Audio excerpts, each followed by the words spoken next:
Bismillahirrahmanirrahim. Assalamualaikum warahmatullahi wabarakatuh. Salam perubahan. Sahabat semua, kalau kita menyimak tulisan dari Pak Tony Rosin, pengamat politik, pemerhati bangsa, selalu menarik. Dan kali ini pun begitu. Maka saya ingin menyampaikan hasil dari tulisan Pak Tony Rosin ini kepada sahabat semua. Tulisannya berjudul Membedah Otak Anies Baswedan. Kurang lebih begitulah ya. Dan pembahasan dimulai dengan profil dan sepak terjang seorang Anies Rashid Baswedan yang fenomenal. Ya, dikatakan fenomenal tentu karena dinamikanya berbeda dengan para politikus. Karena bahkan bisa dibilang Pak Anies Baswedan tidak teridentifikasi pada awal sebagai seorang politisi. Ya, kita tahu beliau seorang dosen di Universitas Paramadina. Ya, dan bahkan sempat menjadi rektor termuda di Indonesia saat beliau menjabat sebagai rektor Paramadina. Apa fenomenalnya Anies Baswedan? Kita lihat sejak beliau menjabat sebagai Mendikbud, ya, beliau mendadak diberhentikan oleh Pak Jokowi. Padahal beliau termasuk 3 menteri terbaik saat itu. Aneh ya. Ya tentu itu bisa dipahami dalam konstelasi politik saat itu. Seperti juga Sudirman Said atau Rizal Ramli.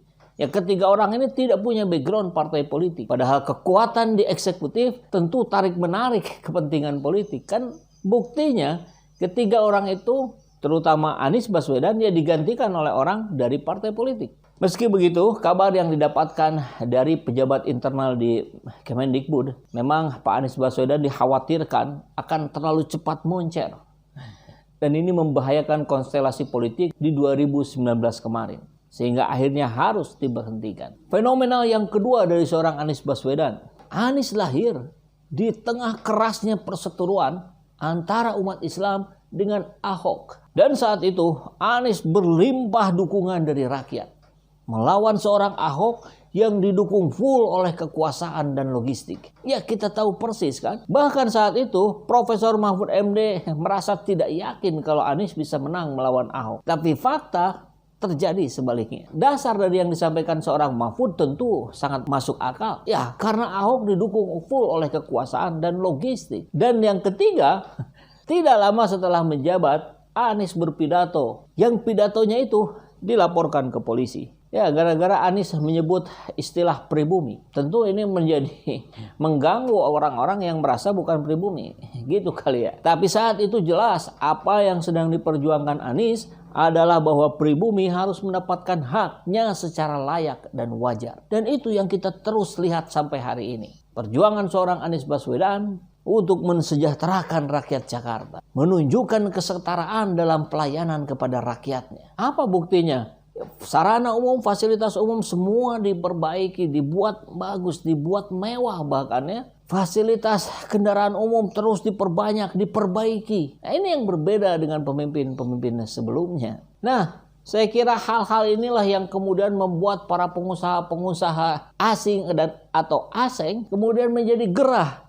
Karena fasilitasnya jadi dikurangi, kewenangannya menjadi dikurangi, atau malah bahkan hilang. Maka tentu itu membuat yang mereka lakukan adalah bagaimana mengganggu Anies Baswedan. Mencari celah-celah kesalahannya. Itu intinya. Nah, dalam menghadapi tantangan yang luar biasa ini, mari kita mulai telusuri bagaimana isi otak seorang Anies Baswedan. Pertama, Anies memproteksi Jakarta untuk tidak dikuasai oleh hanya segelintir orang. Apa buktinya? Disegelnya reklamasi. Anies menjaga agar tidak sampai terjadi tumbuhnya kota di dalam kota. Dan kita tahu siapa saja yang ada di pihak reklamasi itu kan.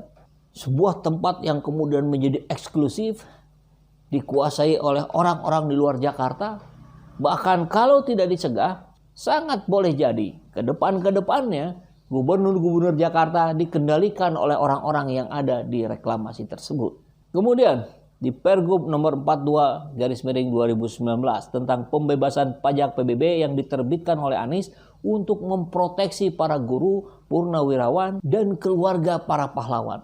Agar sampai mereka tidak menjual rumahnya karena pajaknya yang terlalu tinggi. Maka pajak untuk mereka dibebaskan. Luar biasa. Bahkan Pergub tentang apartemen, yaitu mengambil alih pengelolaan apartemen dari pengembang langsung pada pemiliknya. Luar biasa.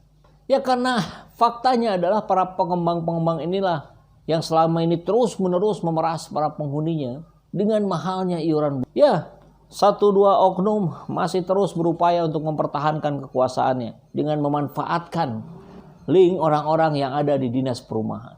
Kedua, Anies membuka ruang seluas-luasnya untuk rakyat kecil agar terus bisa mengakses berbagai jalur yang selama ini tidak bisa mereka lewati. Beberapa jalan, misalkan Jalan Tamrin dan Sudirman yang verboden untuk motor, sekarang dibuka. Dan datanya tidak kurang dari 38.000 pemotor melewati jalur itu.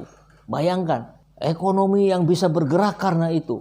Gojek ya, yang mengantar, pedagang asongan dan yang lain-lain mendapatkan berkah dari kebijakan itu. Anies juga membangun rumah DP 0% untuk rakyat Jakarta yang dulu dianggap khayalan, hari ini terwujud. Demikian juga dengan kebutuhan air bersih bagi rakyat Jakarta. Banyak warga yang di rumahnya tak terpasang air ledeng, harus keluar 40.000 untuk mendapatkan air. Dan bisnis ini dikelola oleh Salim Group bertahun-tahun. Kemudian dengan kebijakan Anies Baswedan, kontraknya diputus, diambil alih oleh Pemprov Jakarta. Tentu dengan harga yang jauh lebih murah. Kemudian Anies juga menghidupkan kembali warisan seni lokal Betawi. Anies dengan Pemprov DKI juga mengambil peran nasional membantu bencana-bencana alam yang terjadi di daerah. Mungkin karena itulah kemudian Anies Baswedan disebut sebagai gubernur Indonesia. Anies juga bertubi-tubi mendapatkan penghargaan baik skala nasional maupun internasional. Ratusan penghargaan sudah diterimanya. Dan yang tak kalah luar biasa adalah kemampuan komunikasinya. Ya, kita bisa lihat ya. Beliau bisa merangkul semua elemen yang ada di Pemprov Jabar. Beliau bisa merangkul semua elemen yang ada di pemerintahan Jakarta. Emosinya yang stabil mampu menjaga karismanya menjadi seorang pemimpin yang terbaik. Dan tentu kita sangat paham sekali kemampuan seorang leader.